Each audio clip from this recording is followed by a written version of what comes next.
Երեխաներ, այսօր գրելու ենք շարադրություն, թեման իմ հերոսը։ Իմ հերոսն իմ հայրիկն է։ Պատերազմի ժամանակ նա բուժակ էր եւ առաջնագծից հիվանդանոց էր տեղափոխում մեր վիրավոր զինվորներին։ Պապան վերանորոգում էր թշնամու կողմից խոցված մեքենաները, ուղարկում էր դրանք հետ առաջնագիծ, որ մերոնց օգներ։ Պատերազմի ամբողջ ընթացքում պապիկս մեծ բեռնատարով տարբեր տեսակի օգնություն էր տանում առաջնագից։ Քանի դեռ մեքենան բարձում էին, գալիս էր տուն, մի քիչ քնում ու կրկին գնում էր հետ։ Մարիկս գիշերը չէր քնում, որովհետև պետք է գրանցեր ու ճիշտ դասավորեր տեղերը։ Հերոսը դա այն մարդն է, ով սեփական շահերը եւ անվտանգությունը մի կողմ է դնում եւ որոշում է օգնել մյուսներին։ Ով պատերազմի ժամանակ առաջնագիծ էր ուղարկում տեղորայք եւ շտապօգնության ավտոմեքենաներ։ Ով պահեստամասեր էր ուղարկում դրա կարիք ունեցող մասնագետներին։ Ում ընկերությունները պատերազմի ժամանակ գծված էին անհրաժեշտ պարականներ գնելու եւ սեփական միջոցներով մեր հայրենիքի պաշտպաններին հասցնելու գործին։ Իմ հերոսը ապագա վարչապետ Սամվել Կարապետյանն է։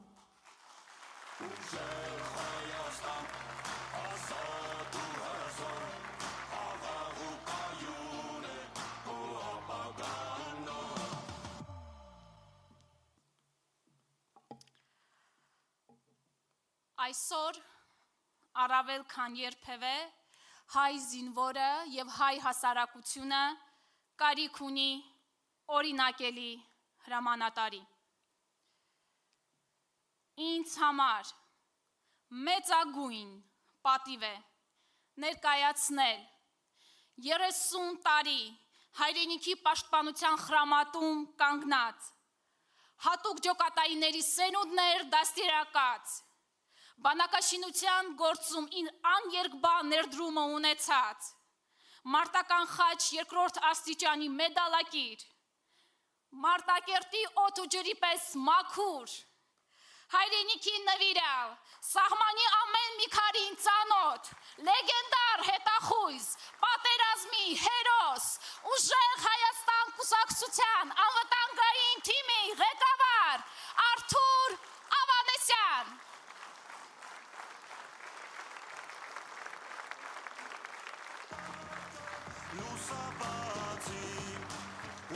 Մեր արմատն է սիրտն ու գործն է արդար,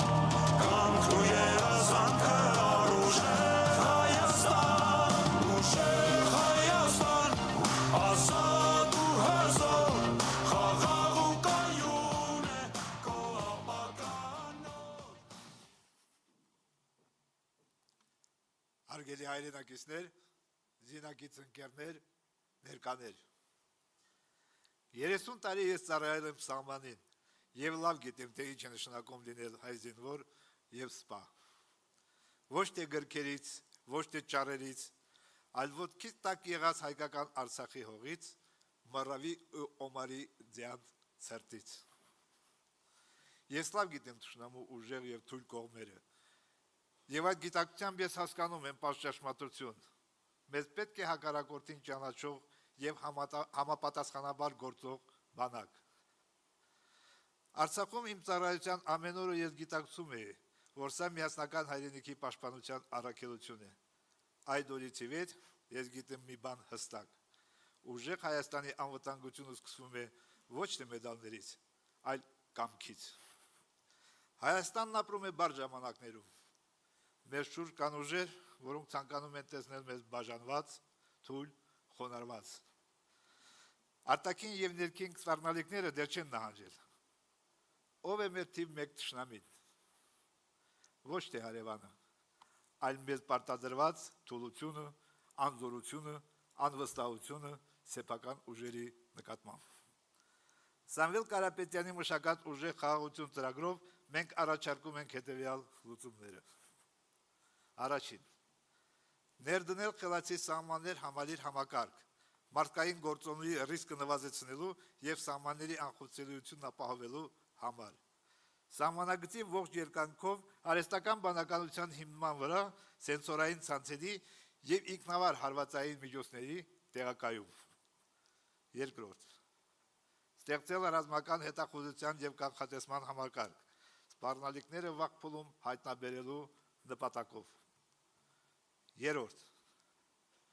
Զինված ուժերում միասնական կառավարման համակարգի ներդրում, որը կառավարում է օդային, ցամաքային եւ տեղեկատվական տիրույթների համապատասխան գործողությունները։ 4. Հայաստանի անկախության համար տեղական ռազմարտունաբերական համալիրի ստեղծումը մեզ համար գերական նպատակ է։ Դա մեզ հնարավորություն է տալու նվազեցնել մեր կախվածությունը այլ երկրներից ճգնաժամային իրավիճակներում։ Ու բացի դրանից ավելի խելամիտ օգտագործել պաշտպանական բյուջեն։ 5. Հայաստանի երկինքը լինելու է ամբողջովին պաշտպանված։ Սա մեզ համար գերակա նպատակ է։ Ցավալիորեն պատմությունը ցույց է տվել, երբ անպաշտպան է Հայաստանի երկինքը, անպաշտպան է հայ զինվորով։ Հակաօդային պաշտպանության համակարգերի, որսիչ դրոններ, հակաօդային հրթիռներ, ռեփ համակարգեր, խափանման մեթոդներ կիրառմամբ Հայաստանի երկինքը կլինի պաշտպանված։ 6. Ինձ համար պատվի հարց է, որ մեր հասարակության մեջ վերականգնվի հայ զինվորի, հայ սպայի պատիվը։ Հայ զինվորականը միշտ շրջկրվել է առույցի պես, գիտակցելով, որ թիկունքում հայրենիքն է, իր ընտանիքը։ Նա չի պարտվել, չի խոնարհվել, չի հանձնել, քանի դեռ թիկունքից չեն հարվածել նրան։ Դու ղեկավարի օրոք չենք կարող ունենալ ուժեղ բանակ։ Նա պարզապես ի վիճակի չէ ուժեղ բանակ կառուցելու։ Եղնիկների բանակը առույցի գլխավորությամբ կրվում է առույցի նման, իսկ առույցների բանակը եղնիկի գլխավորությամբ փախչում է եղնիկի նման։ Բանակը դառնալու է մասնագիտական աճի եւ սոցիալական բարձր կարգավիճակի երաշխավոր, հիմնված մարդկային արժանինքների ու տաղանդի արժևորման վրա։ Մենք վերանայելու ենք սպայական կազմի կրթական ստանդարտները, շեշտը դնելով ռազմավարական մտածողության, տեխնոլոգիական գրագիտության եւ առաջնորդության վրա։ Զինվորական ծառայությունը պետք է դառնա երկրի ամենամրցունակ մասնագիտություններից մեկը։ Ուժեղ բանակն է տևական խաղաղության ամենահուսալի հիմքը։ Անվտանգությունը չի կարող կառուցվել հույսի վրա, այն ունի երկու հենք՝ զինված ուժեր եւ դիվանագիտություն։ Մեկը մյուսին փոխլարացնելու դեպքում կունենանք ցանկալի արդյունք։ Ուժեղ բանակը պատերազմ չի սկսում, այն կանխում է պատերազմը։ Ուժեղ խաղաղությունը հնարավոր է միայն ուժեղ բանակի շնորհիվ։ Ես մի ամբողջ կյանք անց եմ կացրել սահմանին։ Եղել են դեպքեր, երբ մեկ ամբողջ ամսվա ընթացքում օրական քնել եմ մի քանի րոպե, բայց այդ քունը ամենաարդարն էր։ Այսօր ես չեմ կարող հանգիստ քնել, որովհետև վտանգված է մայր Հայաստանը։ Ես ձեզ խոստանում եմ, ամեն որոշում, ամեն ռեֆորմ, ամեն քայլ կատարվելու է մի հարցի պատասխանով։